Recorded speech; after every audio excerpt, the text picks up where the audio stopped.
pangeran. Astagfirullahaladzim. Dua rumah warga di Jalan Kasin Gang Keramat, Sukun, Kota Malang ambruk dan longsor ke aliran anak Sungai Brantas Senin sore.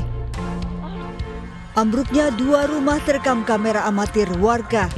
Kedua rumah milik Matraji dan Waltiah tidak bisa lagi ditempati karena setengah bangunan ikut ambruk ke sungai.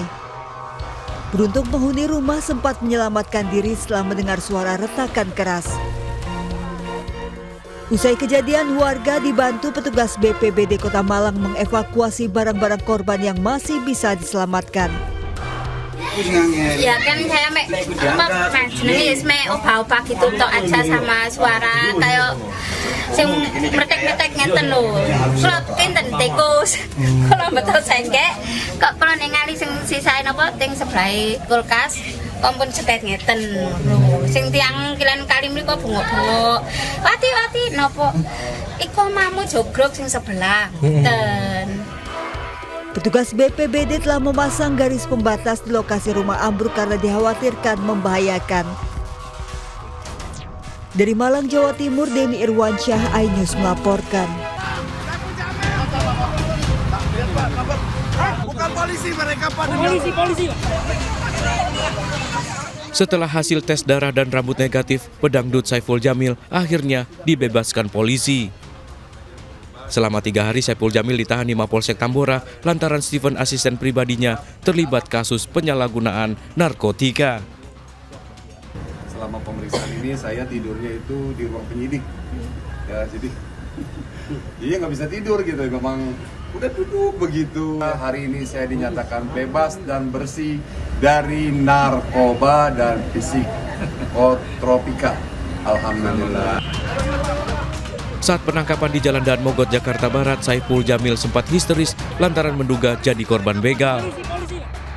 Polisi masih mendalami kasus kekerasan terhadap Saiful Jamil saat penangkapan tersebut.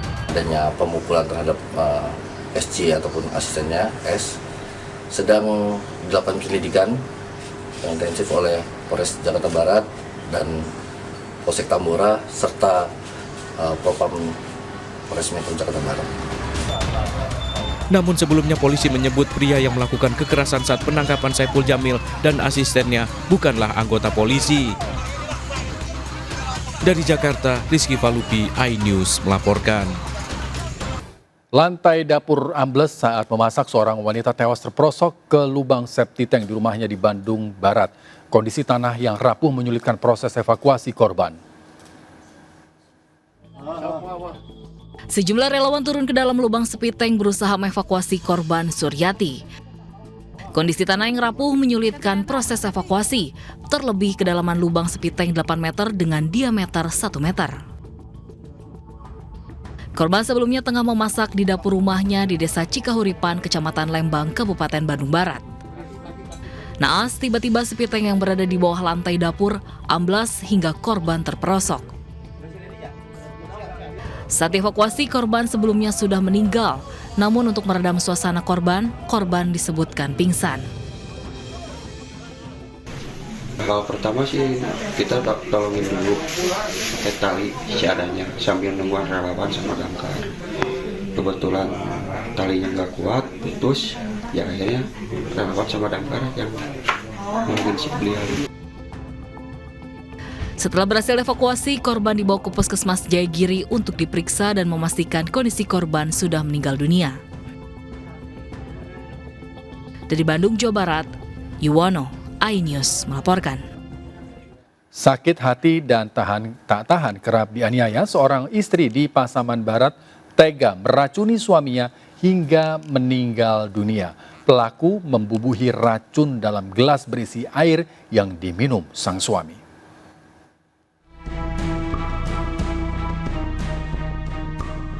Reni hanya bisa pasrah saat polisi datang untuk menangkapnya di rumahnya di Sungai Awa, Kabupaten Pasaman Barat. Wanita 40 tahun ini diduga membunuh suaminya dengan membubuhi racun rumput di air minum korban. Usai olah TKP, polisi menyita gelas berisi air yang diminum korban. Kepada polisi, pelaku mengaku sakit hati dan tak tahan kerap mendapat perlakuan kasar dari sang suami. Dasar karena sakit hati, karena korban atau istri dari yang meninggal atas nama Reni ini sering mendapatkan kekerasan secara fisik maupun secara psikis. Pelaku kemudian dibawa ke Mapolres Pasaman Barat, sementara polisi masih menunggu hasil otopsi Rumah Sakit Bayangkara. Dari Pasaman Barat, Sumatera Barat, Ari Yohanes, iNews melaporkan. Pemirsa, aktor Ibra Azhari dan kekasihnya ditetapkan sebagai tersangka penyalahgunaan narkoba. Ibra Azhari berdalih mengkonsumsi narkoba karena masalah keluarga. Polisi resmi menetapkan Ibra Azhari dan pacarnya NN serta penjual dan kurir sebagai tersangka penyalahgunaan narkotika. Ibra mengaku membeli sabu seharga Rp200.000 dikirim secara online menggunakan kotak parfum. Dari penggeledahan di apartemen dan kediaman Ibra, polisi mendapati barang bukti sabu, alat isap, serta obat-obatan terlarang jenis aprazolam.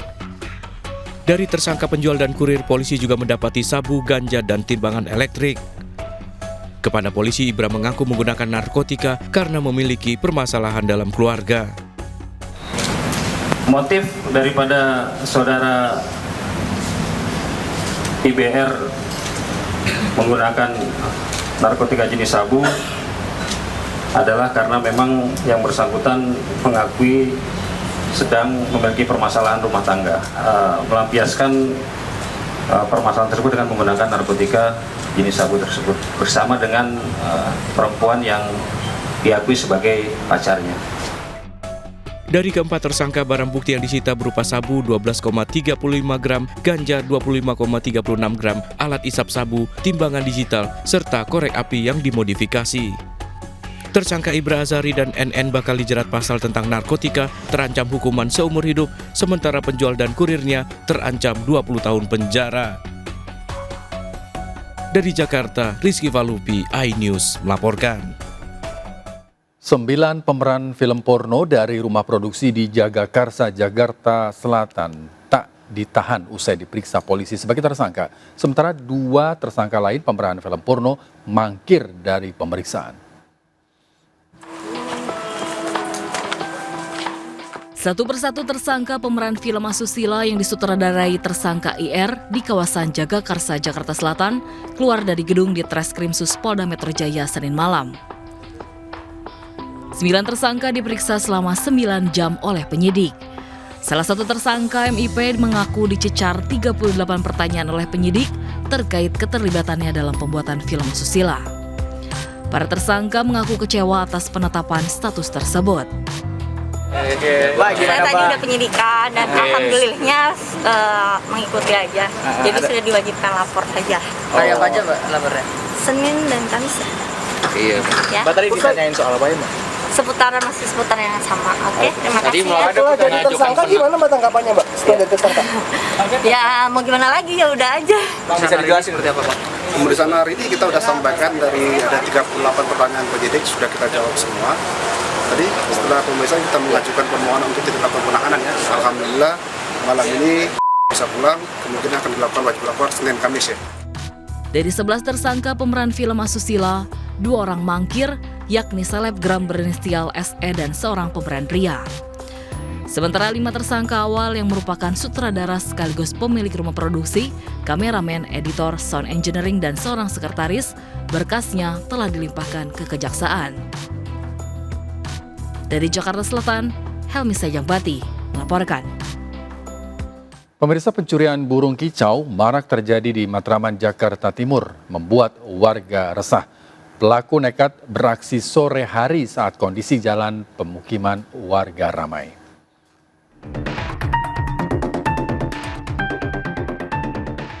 Seorang pria terekam CCTV mondar-mandir di depan rumah korban di kawasan Pisangan, Matraman, Jakarta Timur. Satu pelaku lain memakai atribut ojol menunggu di motor di dekat rumah korban. Tak lama pelaku mencuri burung kicau jutaan rupiah beserta kandangnya yang digantung di perkarangan rumah. Korban baru mengetahui burung kicauannya hilang saat akan membawa untuk lomba.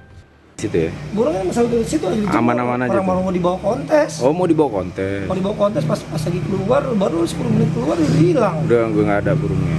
Itu harga burungnya berapa? 5 sampai 10. Korban berharap polisi bisa segera menangkap pelaku pencurian ini. Dari Jakarta, Rio Manik, iNews melaporkan.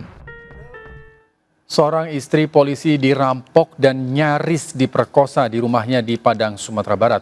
Korban dianiaya pelaku dengan senjata tajam. Selain melukai korban, pelaku menggasak uang korban 2 juta rupiah.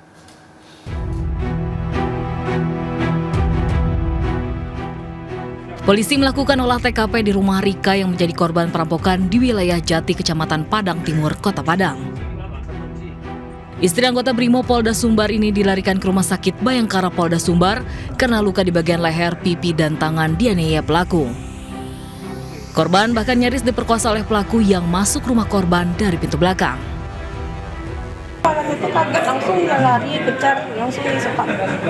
Oh, pas nengok tuh, Mbak, coba tuh lari. Enggak, dia lari ke aku nggak bisa lari, soalnya itu terkunci. Pelaku membawa kabur uang korban 2 juta rupiah dan sepeda motornya yang terparkir di teras rumah. Katanya pelaku sempat bergumul dengan korban ini. Informasi dari korban seperti itu, sempat melakukan perlawanan dan sepeda motor korban dibawa, termasuk mungkin duit kita belum tahu berapa jumlah. Polisi masih menyelidiki pelaku perampokan ini. Dari Padang, Sumatera Barat, Budi Sonandar, iNews melaporkan. Pemirsa, aksi begal bersenpi di Palembang, Sumatera Selatan terekam CCTV. Pelaku berboncengan motor, merampas sepeda motor dan mengancam pemiliknya dengan senjata api. CCTV merekam aksi begal yang terjadi di Jalan Putri Kembang Dadar, Kecamatan Ilir Barat 1, Palembang. Pelaku berboncengan motor, merampas sepeda motor dan mengancam pemiliknya dengan senjata api. Pelaku kabur menggasak motor hasil korban. 2 hari pasca aksi, polisi menangkap kedua pelaku pembegalan saat akan merampok seorang wanita di kawasan Kalidoni. Pada saat terjadi proses penangkapan, sempat terjadi. Pemirsa, seorang pria penderita obesitas dengan berat badan hingga 200 kg di Tangerang, Banten dievakuasi ke RSM Jakarta. Korban kesulitan berjalan lantaran kedua kakinya mengalami pembengkakan. Dari Bang Sukardin. Berat badannya terus naik hingga mencapai 200 kg membuat Engki sulit beraktivitas. Pria 30 tahun ini lebih banyak terbaring di tempat tidur rumahnya di Kecamatan Solear, Kabupaten Tangerang, Banten. Kondisi diperparah dengan kedua kaki Engki yang mengalami pembekakan hingga ia terpaksa menggunakan kursi roda jika berjalan jauh. Ini posisi masih di jalan. Petugas Dinas Kesehatan Kabupaten Tangerang Senin siang membawa Engki dirujuk ke RSM Jakarta untuk mendapat penanganan medis. Sebelumnya Engki pernah ditangani di RSM harus menjalani 10 kali operasi, namun Engki hanya menjalani 6 kali operasi. Akhirnya Hengki sendiri mungkin merasa bosen, kelamaan di sono harus 10 kali, dan dia punya tanggungan, dia sebagai pulang tunggung keluarga. Akhirnya Hengki waktu itu diajak ke operasi lagi ke sono, dia kayaknya kayak putus asa gitu. Dari keterangan keluarga diketahui Engki mengalami obesitas sejak SMP.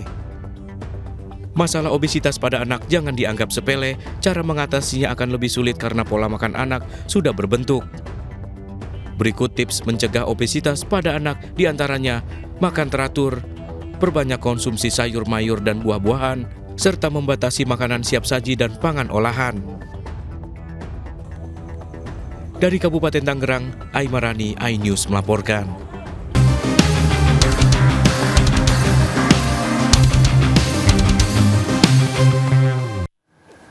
Seorang ibu rumah tangga di Makassar, Sulawesi Selatan terkena peluru nyasar saat sedang tidur di dalam rumahnya. Sementara di Palembang, dipicu cemburu, seorang remaja putri melukai wajah temannya. Informasi ini kami hadirkan dalam Seputar Kriminal.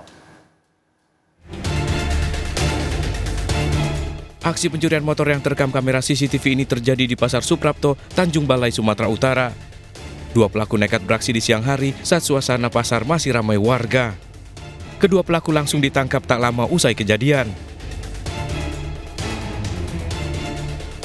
Diduga cemburu, seorang remaja di Palembang, Sumatera Selatan dianiaya temannya sendiri. Korban dilukai pelaku menggunakan silet hingga mengalami robek di bagian pipi.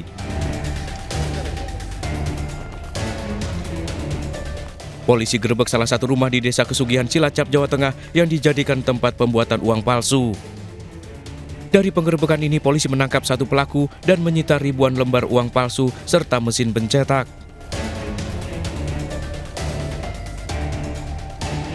Ibu rumah tangga di Kota Makassar ini menjadi korban peluru nyasar yang masuk dari atap rumahnya hingga mengenai bagian paha sebelah kanan. Korban terkena peluru nyasar saat tengah tertidur. Hingga kini korban masih menjalani perawatan intensif di Rumah Sakit Polri Bayangkara, Makassar. Terbukti bersalah, mantan pejabat Ditjen Pajak Rafael Alun Trisambodo divonis 14 tahun penjara dalam kasus gratifikasi dan tindak pidana pencucian uang. Rafael Alun juga dikenakan uang pengganti 10 miliar rupiah. Menjatuhkan pidana terhadap terdakwa Rafael Alun Trisambodo tersebut di atas dengan pidana penjara selama 14 tahun. Mantan pejabat Ditjen Pajak Rafael Alun Trisambodo divonis 14 tahun penjara dan denda 500 juta rupiah oleh Majelis Hakim Tipikor Jakarta. Dalam kasus gratifikasi dan tindak pidana pencucian uang TPPU, Rafael Alun juga diwajibkan membayar uang pengganti sebesar 10 miliar rupiah. Vonis ini sesuai dengan tuntutan jaksa penuntut umum, namun besaran uang pengganti lebih rendah dibandingkan tuntutan jaksa. Atas putusan ini, Rafael dan kuasa hukumnya menyatakan masih pikir-pikir. Kasus dugaan korupsi Rafael Alun terungkap setelah terjadi kasus penganiayaan yang dilakukan Mario Dandi anaknya. Dari Jakarta, Jen Cahyani, Rama Ramadona, Tri Yulianti, iNews melaporkan.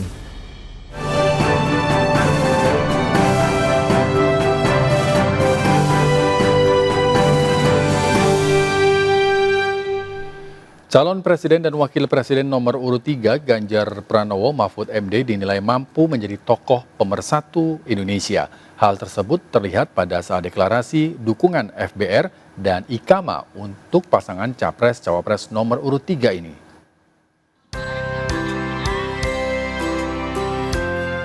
Masa kontestasi politik rentan menimbulkan ketegangan di antara masyarakat karena perbedaan pendapat dan pilihan. Namun ketegangan ini bisa dinetralisir oleh sosok pasangan Ganjar Pranowo dan Mahfud MD. Pada saat deklarasi dukungan Forum Betawi Rempuk dan Ikatan Keluarga Madura, pasangan Capres nomor urut 3 ini dianggap sebagai tokoh yang bisa membawa persatuan dan perdamaian di Indonesia. Insya Allah ini barokah. Jadi kalau ada dari Betawi, kalau ada dari Madura, tadi beliau bercerita kepada saya, Pak Ganjar, biasanya kami tabrakan, Pak. Ini gara-gara Ganjar Mahfud kami bersatu, Pak, katanya. Terima kasih. Terima kasih. Dalam momen deklarasi ini, pasangan Capres dan Cawapres Ganjar Pranowo dan Mahfud MD juga menyatakan tekadnya untuk mempersatukan dan membawa perdamaian untuk semua suku bangsa di Indonesia. Tim Liputan iNews melaporkan. Siti Atikoh, istri calon Presiden nomor urut 3 Ganjar Pranowo, akan melakukan safari politik di Lampung selama 4 hari. Setibanya di Bandara Intan 2, Bandar Lampung, Siti Atikoh disambut Ketua DPD PDIP Lampung, Ketua TPD Ganjar Mahfud Lampung, dan pengurus DPD PDIP Lampung. Siti Atikoh menyempatkan diri menyaksikan atraksi pencaksilat Lampung serta arak-arakan. Rencananya Siti Atikoh akan melakukan safari politik di 7 kabupaten kota di Provinsi Lampung. Sejumlah agenda yang akan dihadiri diantaranya deklarasi relawan, pertemuan dengan tokoh masyarakat, mengunjungi perajin dan pelaku UMKM, membagikan brosur KTP Sakti hingga membagikan telur.